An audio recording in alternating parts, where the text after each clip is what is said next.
In any kingdom, the relationship between the king and the queen is the foundation upon which the entire realm stands. The king may hold a crown, but it is the queen who often carries the wisdom that guides the realm. Both are vital, yet their roles are distinct, and each must be honored in their own way.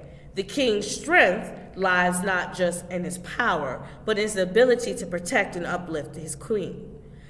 Likewise, the queen's influence doesn't stem from her title, but from her respect for the king and the strength of the partnership they share. This isn't just a story of royalty. It's a profound teaching on what true partnership, leadership, and mutual respect looks like. Protect the king and respect the queen isn't just a traditional gender role or dynamic power. It's a reminder of the importance of balance, mutual respect, and shared responsibility in any leadership or partnership.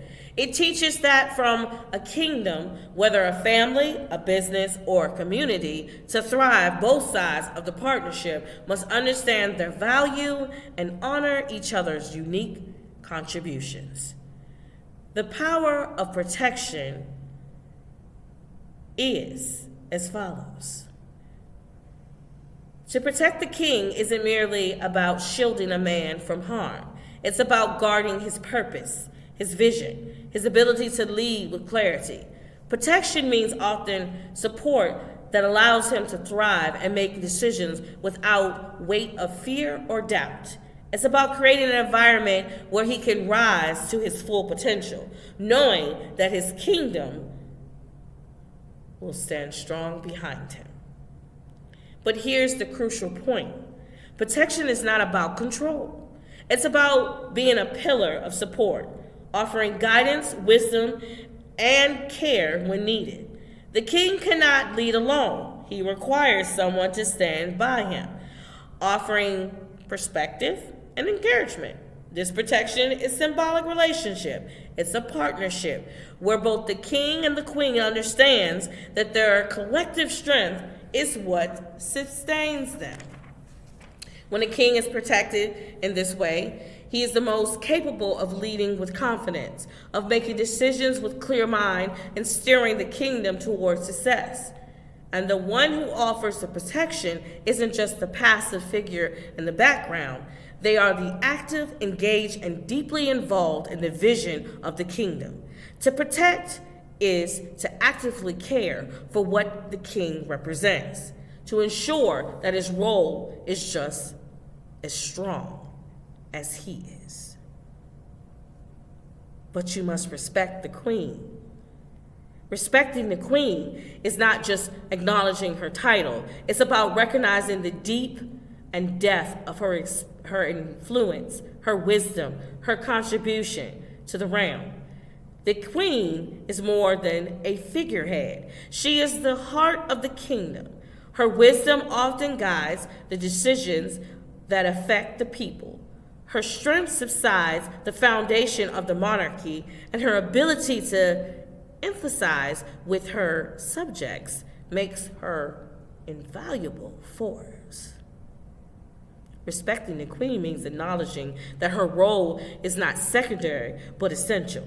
It means recognizing that her perspective and her intuition and her guidance are not just nice to have, but are fundamental to the success of the entire kingdom.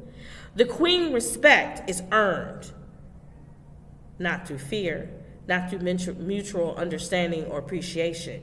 The queen holds the power that is just as influential as the king. Even if it's less outward visible, her respect comes from the recognition of her unique contributions and her ability to nurture, guide, and lead the wisdom and compassion. To respect the queen is to see her as a partner, not as someone to be overshadowed, belittled, or relegated to the background. The dynamic of the leadership, a kingdom built on mutual respect. To protect the king and respect the queen is not about reinforcing outdated gender norms or giving our one partner more power over the other. It's about recognizing true leadership and strength that comes from collaboration. No kingdom can stand without a foundation of mutual respect or shared responsibility. A king cannot reign alone, neither can a queen. They are two halves of a whole, which play a crucial role in the stability, growth, and success of a Pacific kingdom. The king must protect the queen's voice and her power, assuring that she is supported in her role. The queen, in turn, must respect the king's leadership, offering counsel and strength when needed, but never underestimating his position. The partnership is not about power and struggle. It's about balance. Both the king and the queen must understand that they are strong together than apart. They must respect each other's differences, recognize each other's strengths, and support each other's weaknesses. The kingdom thrives not when one rules over the other, but when the both are in sync, working towards a common vision, each contributing their strength in a way that elevates the other. Now here's the teaching. Protection is about support, not control. Protecting someone means creating a space where they can thrive, lead, and fulfill their purpose without fear or hesitation. It's about partnership where both the king and queen support one another. Respect the queen because she is essential to the kingdom. The queen's wisdom, her empathy, and her ability to guide are just important as the king's power. The kingdom is only as strong as the respect and value given to both leaders. True leadership comes from mutual respect and collaboration. The king and the queen are not just isolated figures. They are partners who must work in harmony, each recognizing the value of each other. A kingdom only can thrive when both king and queen honor each other's roles. They're about understanding that each of their unique gifts and that these gifts must be shared in order to create balance and successful in the reign. In the end, protect the king and respect the queen. It's not about titles or power. It's about leadership dynamic built on love, understanding, and mutual respect.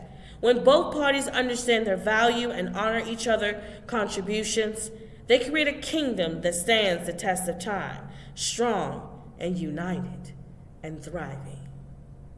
Protect the king, respect the queen, get your balance.